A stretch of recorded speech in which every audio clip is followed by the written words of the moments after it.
کسی گاؤں میں ایک لالچی اور کنجوس آدمی رہتا تھا۔ اس کا نام ابراہیم تھا۔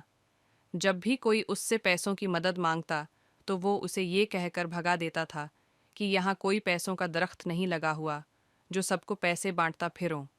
ایک دن وہ کہیں جا رہا تھا کہ اسے ایک آدمی ملا جو خود کو جادوگر کہہ رہا تھا۔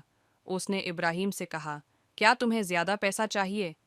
ابراہیم تھا ہی ایک لالچی انسان، فوراً بغیر سوچے سمجھے راضی ہو گیا۔ پھر ابراہیم نے کہا، جادوگر بھائی، جلدی کریں، مجھے جلدی بتائیں کہ کیا کرنا ہے۔ جادوگر نے ابراہیم سے کہا، اپنا سارا پیسہ نکال کر لے آؤ، پھر میں بتاؤں گا کہ کیا کرنا ہے۔ ابراہیم فوراً اندر گیا اور پیسے نکال کر لے آیا۔ ان میں 500 اور 1000 روپے کے نوٹ موجود تھے۔ جادوگر کی آنکھوں میں چمک آ گئی تھی۔ پھر اس نے ابراہیم سے کہا، اپنی آنکھیں بند کر لو ورنہ جادو بیکار ہو جائے گا۔ ابراہیم نے فوراً اپنی آنکھیں بند کر لیں۔ وہ سوچ رہا تھا کہ اب میں امیر ہو جاؤں گا۔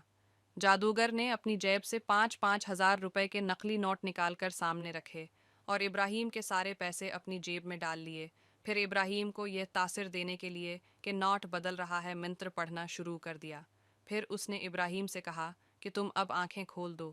ابراہیم نے فوراً اپنی آنکھیں کھول دیں اور 5,000 کے نوٹ دیکھ کر خوش ہو گیا۔ جادوگر نے ابراہیم سے کہا، اچھا، اب مجھے اجازت دو۔